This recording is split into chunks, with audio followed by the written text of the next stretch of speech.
Welcome back to Celebrity Radio. It's Alex Belfield talking to some of my favourite people and some of the country's biggest stars. And a lady that I've got a huge amount of respect for. She always comes back bigger and better. And just when you think it might all be over, she impresses you with something better still. Denise Welch, how are you?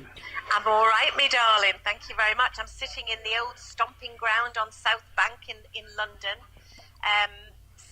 Many memories and, we're having a good old day. It's lovely to talk to you. It's great to talk to you, and it seems to me, and I might be wrong, that you're in an amazing place now, and a positive place and a happy place. Yeah, I am actually. A lot of that is to do with my marriage and obviously my sobriety, and my kids are doing well, and all of those outside things that I have control over. That's brilliant. So. Outside of the episodes that I still have, my life is great, and sobriety's been the best thing that could have happened to me.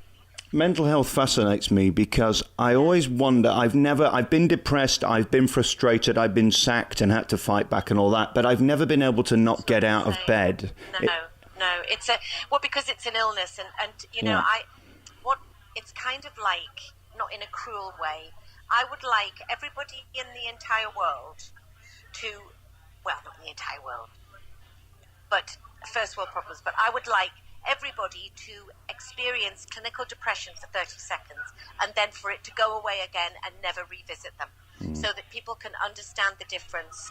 When at my worst, this is years ago, I mean, I still have it, I live with mental illness, I have it to this day, but most of the time I'm absolutely fine and I manage it to the best of my ability, but one of my worst ever episodes was probably about 15 years ago, and my depression was so thick that I lost the ability to move my hands and my face. So my face was twisted to the point that it looked like I had Bell's palsy, and my hands were like I had a massive rheumatoid arthritis. That's how thick the depression was as a physical condition as well as a mental condition. It's the most isolating, cruel illness, and you can't see it and you can't understand it if you've never had it before. And it's funny because we haven't all, touch wood, had cancer, but people understand it. It has a physical manifestation, or people can kind of appreciate how much pain the person's in, but somehow it's more difficult with mental illness. And that's why with this association with Moonpig today, because and Mind, obviously I've been, as you know, I've been an ambassador for Mind for several years and spoken out, because of my own condition and trying to raise awareness and break down the stigma and da-da-da-da-da. And I've said, I've constantly been going on about this for a long time now, saying, did you know that people never send a get well card to anybody or any flowers to anybody who's mentally ill? And people would think about it and go, actually, you're dead right, because my uncle was mentally ill or my niece was mentally ill, and I didn't reach out. I didn't get in touch. I didn't send them anything. And yet, if your niece had broken a leg, or if your niece had cancer, or if your niece had a heart problem, you would immediately reach out with a card or with flowers or with something. And it's one of those things that people don't think about. And yet, when just recently I had an episode and I went to my front door, and on the doorstep was 3 sunflowers and a little card just saying, thinking of you. And what that meant was, you understand that I'm really poorly. Yeah. And although I'm 30 years nearly down the line, imagine if you are just, if you are someone who hasn't experienced mental illness for very long, and you think that people don't understand, you wake up and someone sent you a card and it says, I believe you're poorly, and it means such a lot. Yeah. So that's why, we're doing the Plant a Smile today, and it's so lovely because here on the South Bank we've come indoors to do the interviews, but people are walking along with a flower, and we've been saying to them, do you know anybody who's struggling with mental health issues? Have you thought of reaching out to them with a bunch of flowers or a card? And they say, no, I haven't, but I will now. And they're all planting a little smile, and every single person is saying, yes, I do know somebody, and no, I haven't thought of doing that.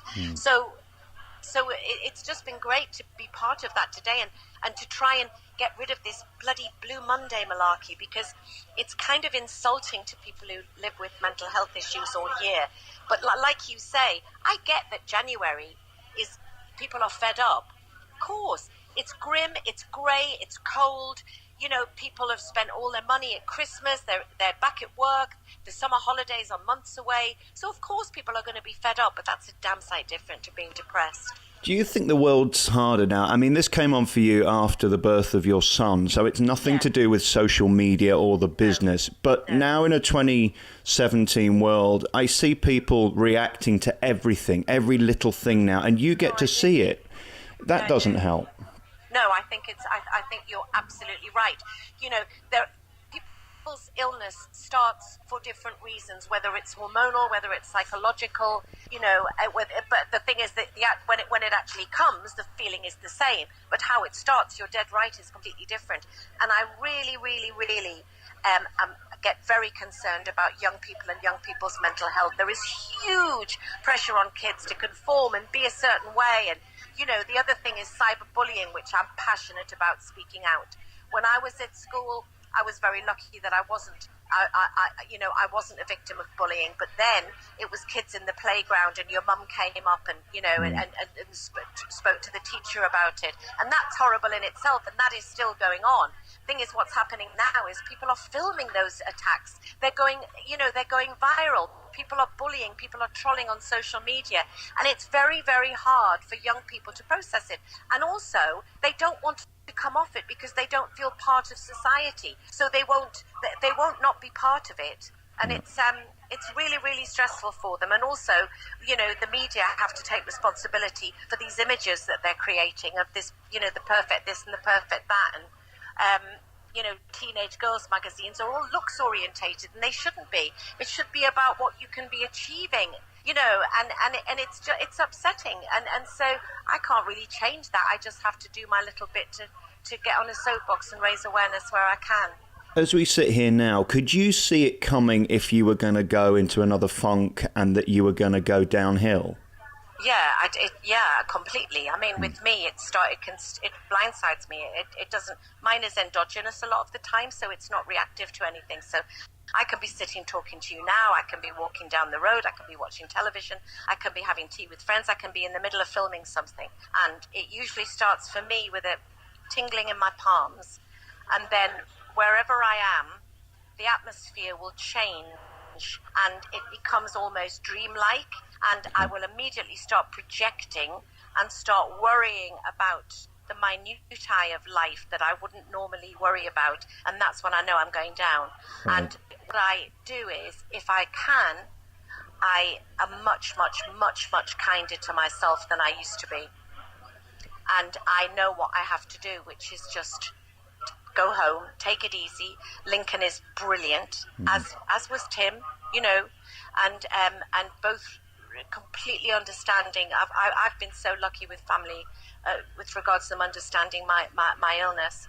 I don't know what would have done, you know, if I hadn't had them. And I just am kinder to myself. If I want to go to bed for 3 days, I do. And I'm healthier physically, so I think that helps. And I just have to wait till it passes. Because I'm not self-medicating anymore, the periods of me being poorly are usually much more short-lived. It can be 2 or 3 days. And then it will physically start to lift like a blanket.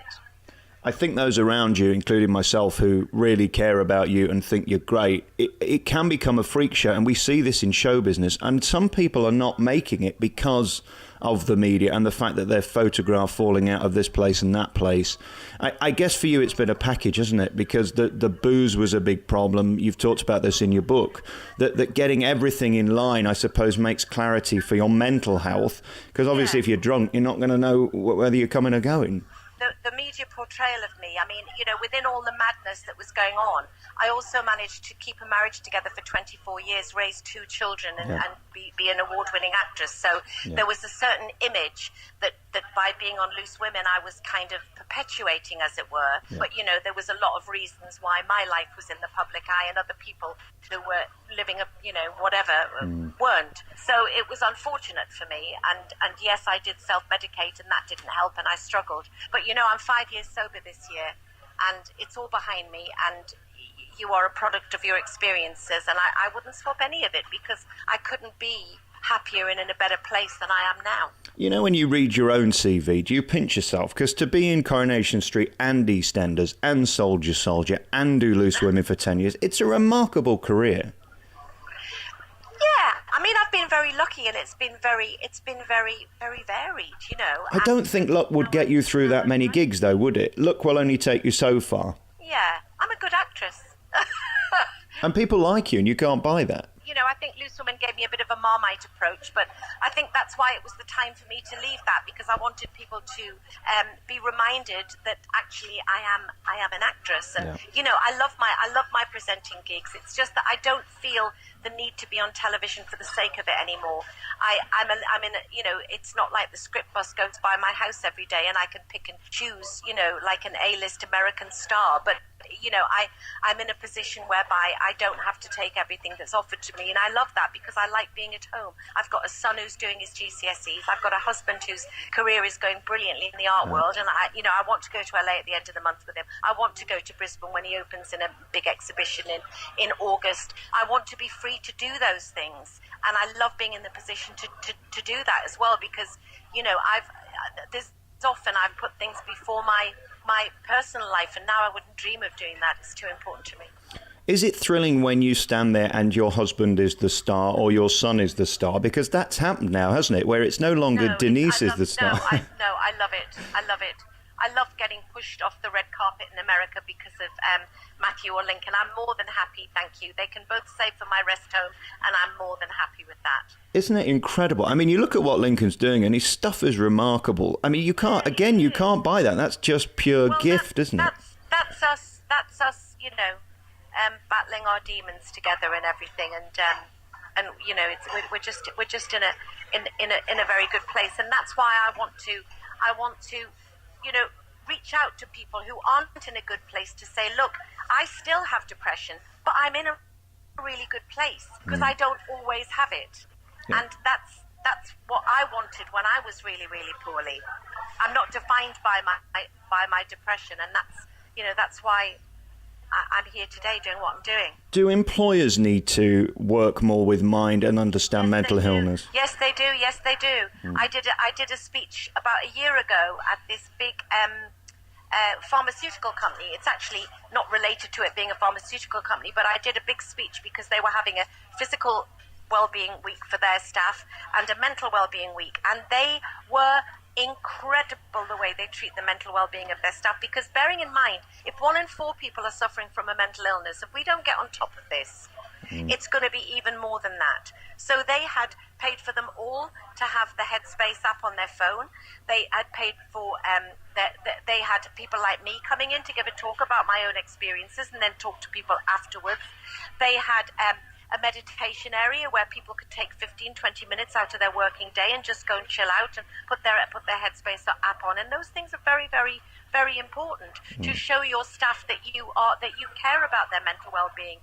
And I was really very, very impressed with this company, and I think that should be happening more so, because if we don't look after people's mental health, it's going to impact hugely on their business. And I guess the curse of loneliness is another thing that triggers mental health issues. Well, do you know something? What Moonpig and Mind have discovered is that 50% of people who are currently dealing with mental health issues feel that they have nobody to talk to, or that nobody understands them.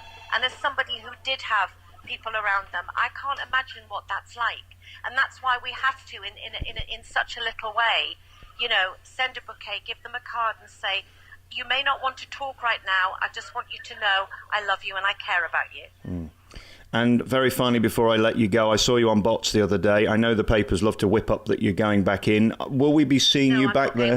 No, never in a million years. I want it, and what would be the point of me going in? But I love to watch it. I don't like what I'm seeing this year. It seems to be a lot of baiting, and it's taken a different turn, hasn't it? No, I don't like it. I didn't like the task last night. I don't like anything that, you know, that house is a hotbed of whatever anyway, you know, but I don't like it when they start trying to make people bitchy and nasty, and I don't like encouraging bullying either. I don't like seeing that as entertainment. So it's no, it's not a very pleasant Pleasant House, but I hope that the nice guy wins. I'd like to see Callum win. You said something earlier that's very profound about the Facebook thing, that people are now getting entertainment seeing two kids beat each other up, and it seems like that's what's happening on telly. We've got to be really careful about that. We really have to be careful of it all. I don't think that the Mr. Nasties, I'm not talking about Simon Cowell Mr. Nasties, I'm talking about other people in the media who have vehicles in order to bully and bash. And I think that if kids see that, it makes it okay to do so. And I think we have to really stop that, because if we have people who are in a position of power and who have a massive reach,